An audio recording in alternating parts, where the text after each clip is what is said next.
Assalamualaikum warahmatullahi wabarakatuh. Shalom, Namo Buddhaya, Om Swastiastu, Salam Kebajikan. Perkenalkan, nama saya Christian Paluksanalo Charles Bayang, berasal dari Fakultas Sekolah Teknik Elektro dan Informatika Rekayasa. Saya di sini ingin memaparkan hasil inspirasi saya setelah menonton video dosen inspiratif dan mahasiswa berprestasi. Nah, terdapat 3 dosen berprestasi yang sudah saya tonton: Ibu Dra, Bapak Imam Santoso, dan Bapak Bara. Yang mana kita kenal, Bapak Bara merupakan salah satu entertainment yang terkenal. Dan saya mendapatkan suatu inspirasi dari Bapak Imam Santoso yang bahwasanya setiap manusia memiliki potensi yang sama, baik dari yang memiliki finansial maupun yang kekurangan finansial.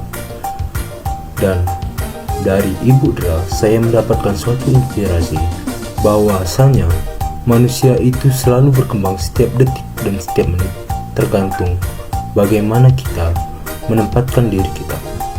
Ibaratnya galaksi yang berkembang setiap detik, dan ketika saya berbicara, galaksi tersebut sedang berkembang dan meluas. Ketika saya berbicara di depan kamera, galaksi tersebut meluas tanpa ujung. Begitu pula potensi manusia yang dapat meluas, dapat berkembang, tidak memiliki ujung. Dan di video Pak Bara, saya mendapatkan suatu inspirasi bahwasanya hidup ini, potensi ini, itu layaknya pensil. Ketika sebuah pensil diasah, pensil tersebut dapat menggambar suatu karya seni, suatu lukisan yang indah.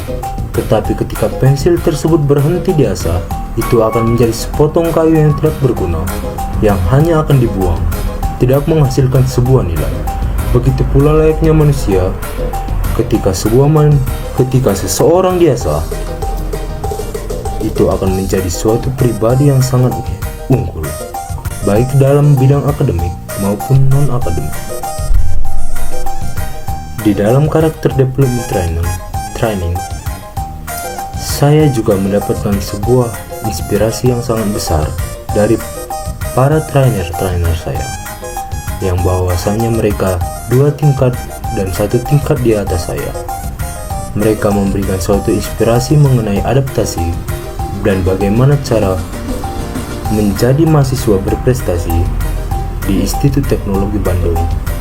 Pada awalnya mungkin kalian akan merasa kesusahan, tapi pada akhirnya kalian akan menikmati jerih payah kalian. Itu merupakan salah satu kalimat yang mungkin tertanam seumur hidup di kepala saya.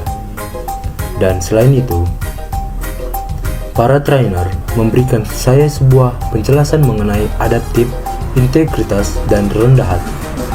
Nah, di bagian CDT part 1, dia menjelaskan apa saja, bagaimana, dan mengapa kita harus adaptif.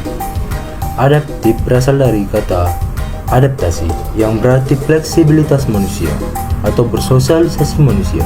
Seperti yang dikatakan oleh Bapak Imam Santoso, bahwasanya manusia dari berbagai daerah, dari daerah terpencil sekalipun, dapat meningkatkan value diri ketika mereka ingin beradaptasi. Nah, di video CDT yang 2023 part 1, saya mendapatkan inspirasi bahwasanya setiap makhluk sosial itu membutuhkan teman lain. Setiap manusia itu membutuhkan pribadi lain. Kita tidak dapat berkembang ketika kita hanya mengandalkan diri kita sendiri. Kita dapat berkembang ketika kita saling membangun dan mendorong satu sama lain. Begitu pula apa yang telah diajarkan oleh trainer saya, bahwasanya adaptasi di lingkungan ITB itu sangat berguna di dalam perkuliahan, karena kita tidak tahu siapa yang akan menjadi teman dan menjadi support kita di masa depan. Kita harus menambah relasi yang sebanyak mungkin. Itu yang menginspirasi saya. Selain 3 dosen inspiratif dan mahasiswa berprestasi yang mendapatkan beasiswa ISMA ke negeri Australia. Sekian dari saya. Apabila ada salah kata, mohon maaf dan tolong dimaklumi.